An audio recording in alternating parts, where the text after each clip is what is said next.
Welcome to the Real Estate Pros Show, where we interview real estate investing professionals from coast to coast, as well as the service providers that serve the real estate investing industry. Our goal is simple: share what's working now to help you improve and scale your business to the next level and meet the pros that can help you get there. Real Estate Pros is powered by Investor Fuel, America's leader in helping real estate investors and professionals build the business you need to live the life you've always dreamed of. Let's start today's show. Property insurance for real estate investors doesn't have to be difficult, but it does need to be there to protect you when you need it. MyInvestorInsurance.com not only provides insurance at 15 to 30% cheaper than traditional agencies, it's built specifically for real estate investors like you. You can set up an account in about 2 minutes, get quotes on properties, turn on and turn off insurance for your fix and flip or rental properties in around 2 minutes without having to talk to anyone directly, all through our portal. There's no better way or faster way to make sure you've got the coverage you need to protect you, and no more lengthy policies either. Once you're set up, you're billed monthly and prorated by the day for however long your policy is active. It's powered by MSI, the third largest independent MGA, with 1.5 million customers and more than $1 billion in cumulative premiums written. Get set up today in about 2 minutes at myinvestorinsurance.com/fuel. Hey folks, welcome back to the show. I'm your host, Dylan Silver, and today on the show I have Peter Hartley in St. Petersburg, Florida. Peter is a hands-on father of 2 boys, devoted husband who brings his genuine people-first philosophy to his work and short-term rental co-hosting.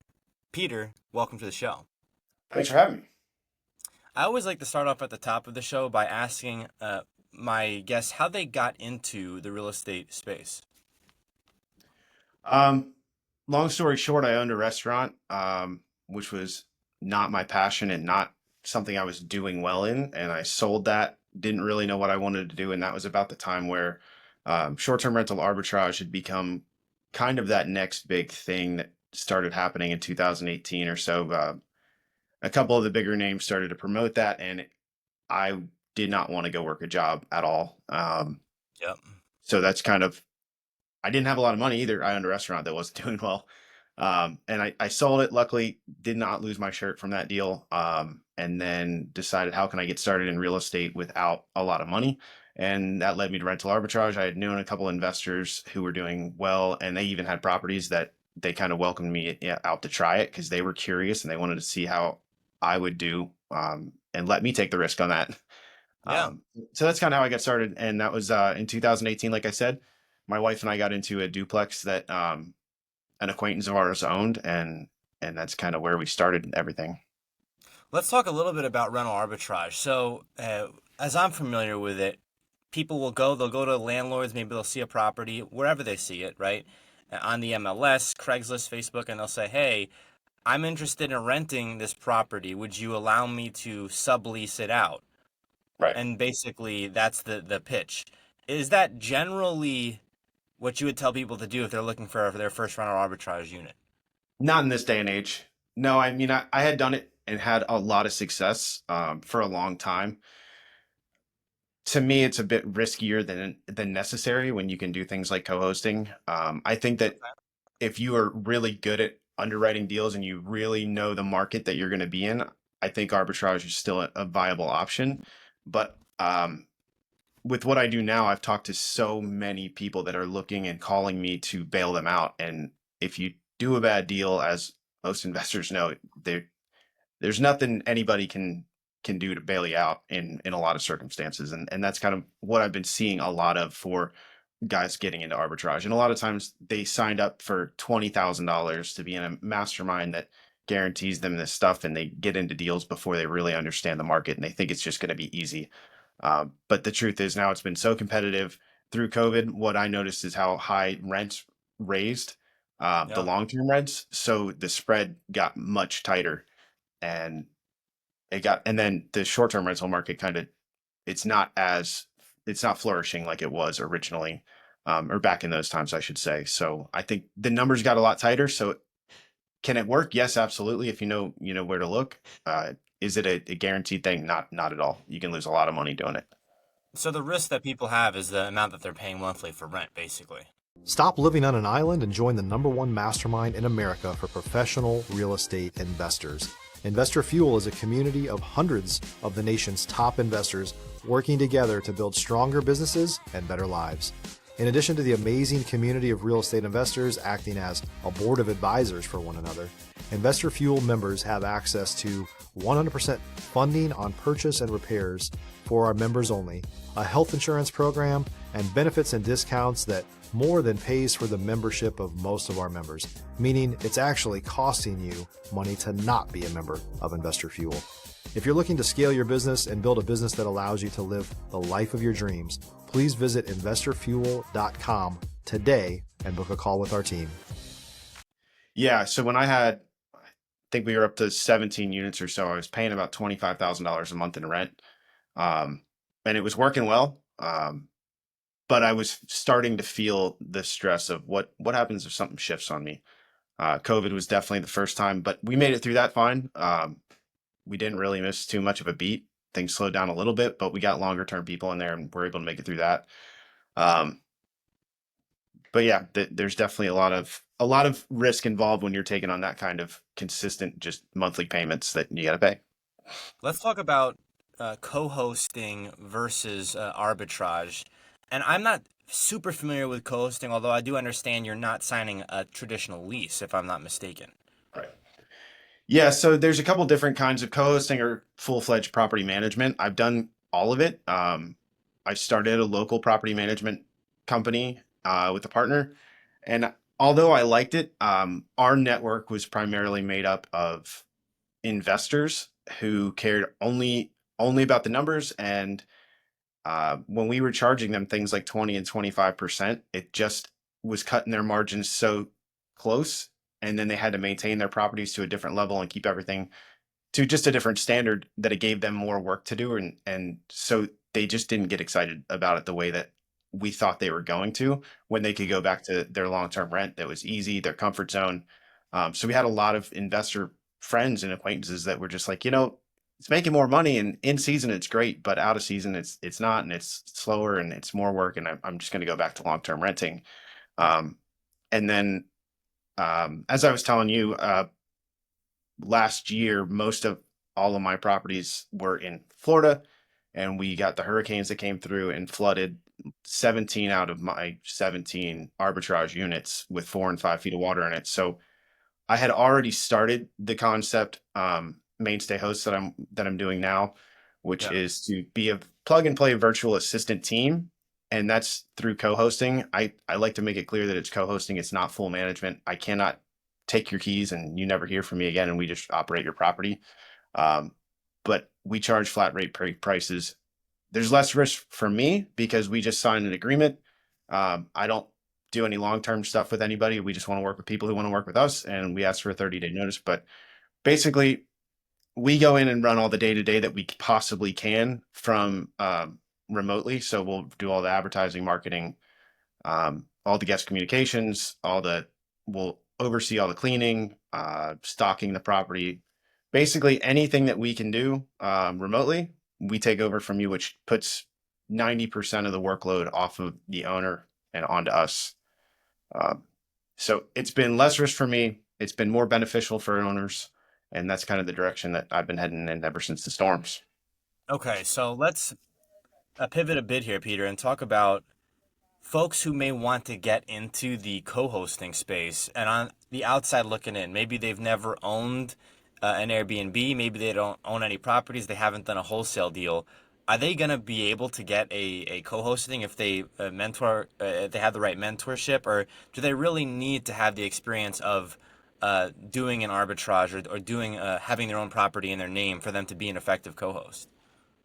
I mean, there's a bunch of different ways to get into it. I think that if you have a network, or if you're really trying to break into the world of real estate in any capacity, you just need somebody that's going to take the chance on you and say, hey, yeah, you can help me out for this. You might not be able to charge what some other companies can charge yet, but if you just get your foot in the door with 1 or 2 properties and prove that, learn the systems, bring some value to people, I think that there's definitely ways you can break into it without doing it, without owning a property or doing arbitrage. Okay. So without giving away all the gold here, let's get a little granular. You don't give away all the sauce here though, Peter. So Yeah. if someone is on the outside looking in, let's say I'm in St. Pete, right, and I'm moving down there, and I'm saying, hey, I want to go figure out this real estate game. I've got my real estate license here in Texas, but I can't use that in Florida. So let me figure out, a way to get some money up.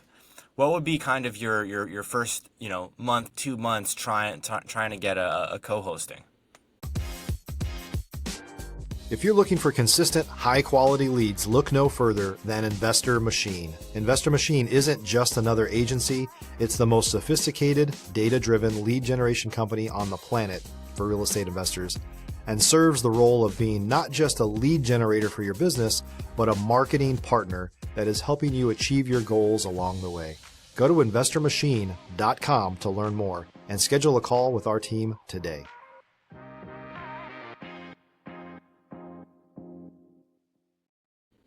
I think I would go to real estate meetups and groups and just start to meet people. And in a lot of those meetups, there's some people that have several properties and they're curious about short-term rentals and how they can maximize income. Or maybe there's somebody who's not doing well long-term rent, or they're tired of that and they want to go to the short-term rental world, but they don't want to sit on their computer and or phone and monitor messaging, and they don't know how to market that, and they don't know how to get up and going. So you can say, hey, been wanting to get involved with this and kind of try to get it going that way.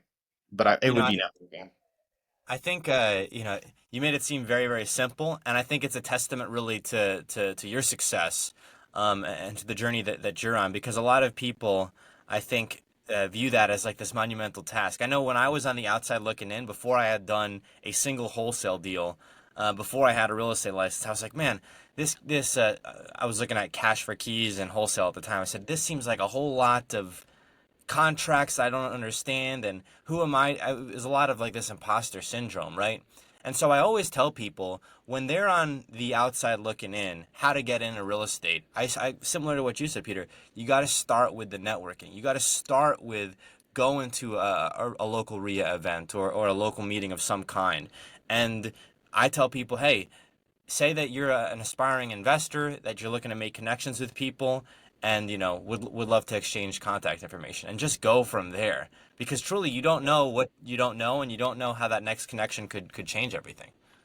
Right. And I mean, for our first arbitrage stuff, I had no experience and I had no reason for anybody to trust me, but I started just kind of calling people in my phone that I had a relationship with, told them what I was kind of looking to do. Hey, do you know anybody with property that they'd be willing to let me try this in? And really, that's how I got an 11 unit and a 2 unit fairly quickly to operate out of. And they just, like the 11 unit, which I still run today, um, they had like the worst tenant history I'd ever heard of. They had like 6 evictions in the previous year before they started turning over the apartments to me, and they were in a beautiful location on the waterfront, right behind John's Pass, which is a 120 vendor village on the water and a 5-minute walk to the beach. And they had a terrible history with rental, long-term rent. And then when they came to me, they made more money, we made money, and we've had a relationship now for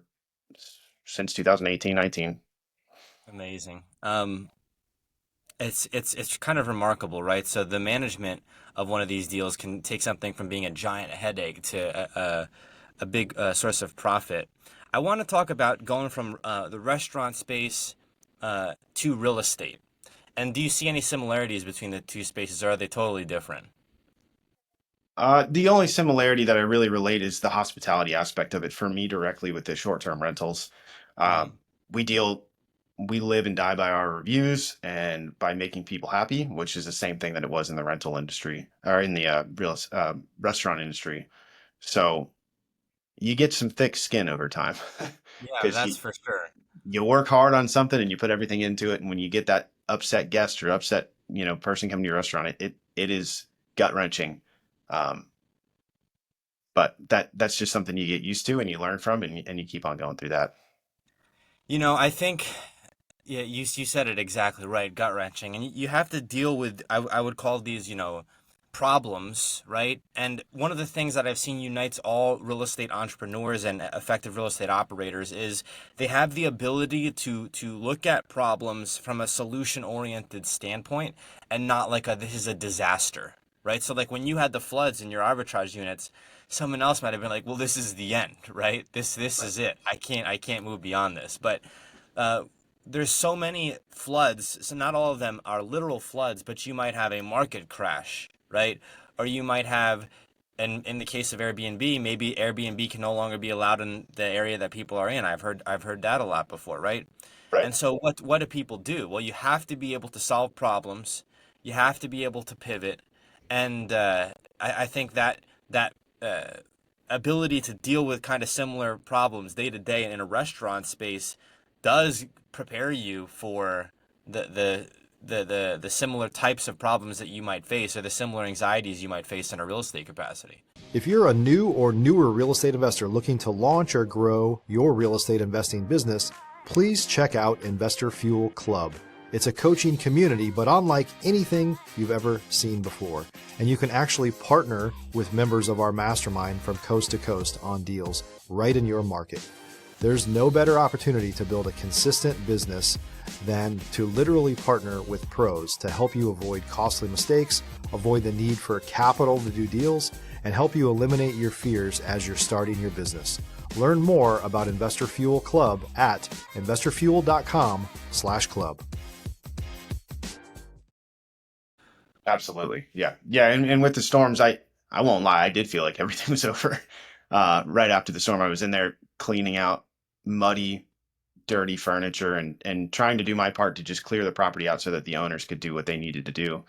And I did think it was over. I lost probably 70, $80,000 in furnishings that I could not ever find a real good way to insure. And I have obviously written off over the 6 years. So as far as the loss, it was just a loss. There was nothing I could do. And the idea of getting everything cleaned out, rehabbed, and then starting over and then putting all of that money back into it, knowing that I could lose it again in the following year just wasn't really an option for me. But I have good relationships with the owners.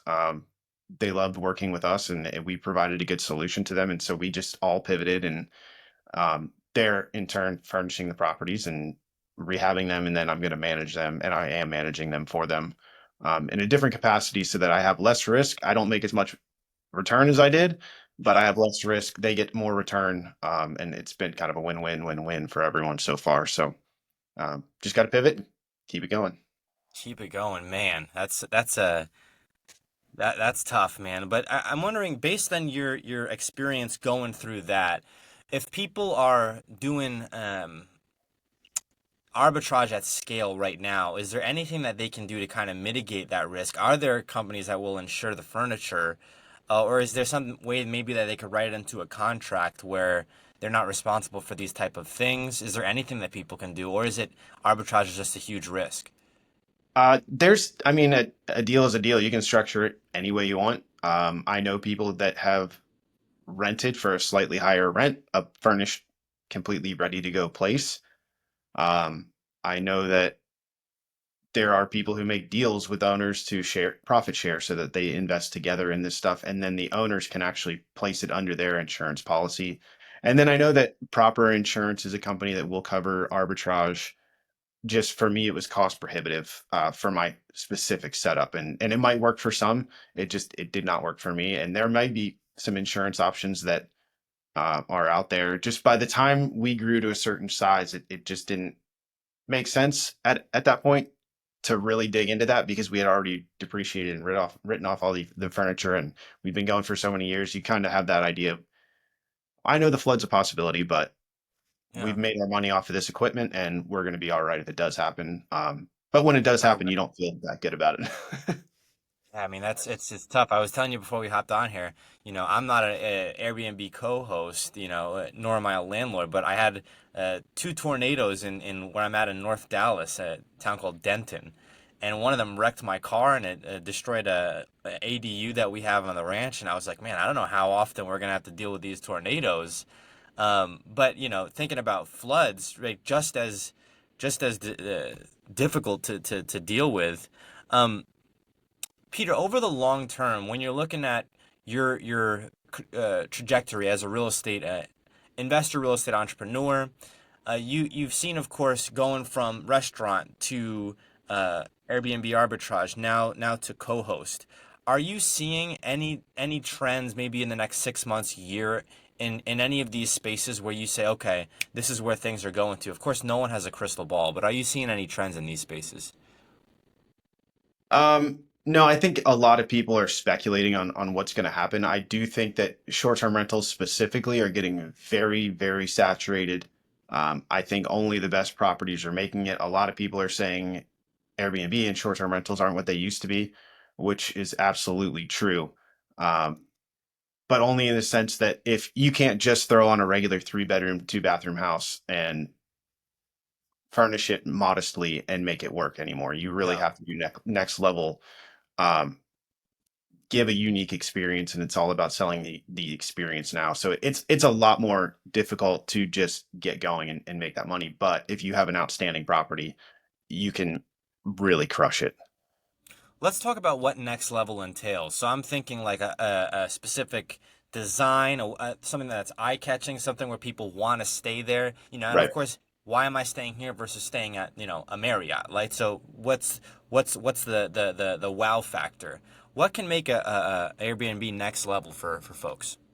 I mean, for the higher end units, people are putting all kinds of stuff in there. They're doing full on pickleball courts and basketball courts. They're doing putt putt, fancy lighting throughout with professional designed, and uh, just the furnishing and everything is going to be professionally curated.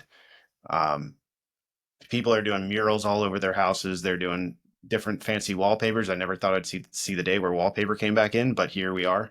And most of the successful ones I'm seeing are having fancy, really elaborate wallpaper, and it's all about the pictures. So whatever you can do to make the pictures pop and get somebody's attention, because it's just like social media and algorithms and different things. You need something that's eye catching to catch people's eye, to get them to stop scrolling and click on that first photo that you have.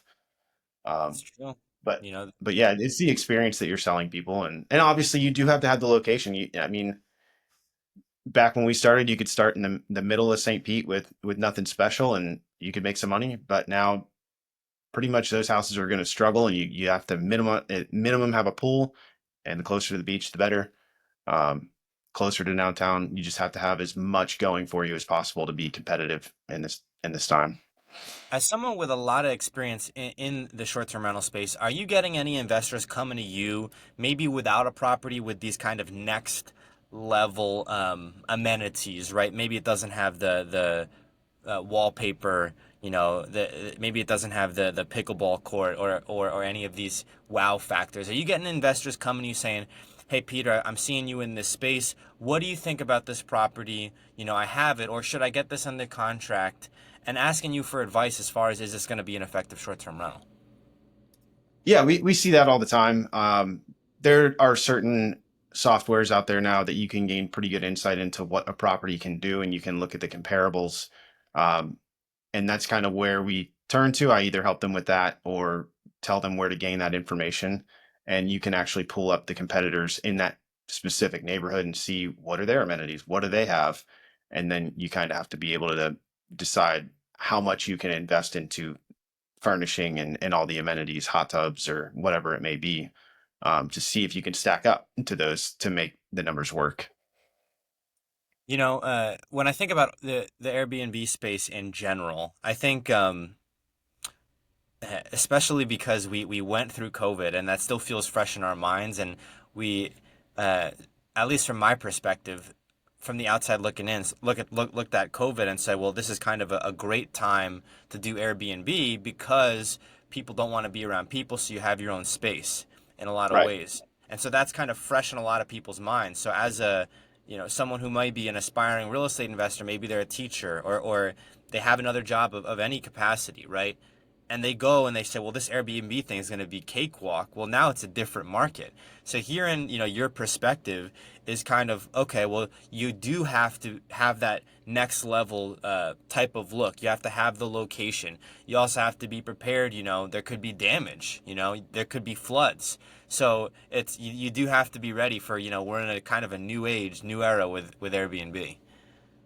Yeah, and along with that, guests fully expect a different experience. It used to be a air bed and breakfast where you share your extra room in your house. They get an air mattress and they're there, and that's fine. Now you pretty much, it's a professional host's game where guests expect it to be as clean or cleaner than a hotel. They expect certain amenities to be there, and if you have a main amenity that's broken down, if you have a hot tub, which are notorious for not working, and the guests show up there, you're going to be paying them money back for their stay. And so the guest standards have risen to a level that is pretty demanding, and you really have to be in it consistently to fight those battles and make sure people are happy. Peter, we are coming up on time here. Where can folks go to get a hold of you? Mainstayhosts.com. Also on Facebook, just under my name, Peter Hartley, and then Instagram at mainstayhosts as well. Peter, thank you so much for coming on the show here today. It's been a pleasure. I really appreciate it. Thanks for joining us for today's Real Estate Pros Show. You can learn more about the amazing benefits of the Investor Fuel Mastermind community, including surrounding yourself with hundreds of other rock stars, 100% financing for your deals, and members-only discounts from vendors you're likely already using that, as a member of Investor Fuel, will save you more than the cost of your membership. Visit investorfuel.com to learn more. If you're interested in joining us as a guest of this show, please visit investorfuel.com/pros to apply. You can also check the show notes for access to free resources, how to get access to world-class lead generation, and much more. Don't forget to subscribe so you never miss another episode. Have a great day. We'll see you on the next show.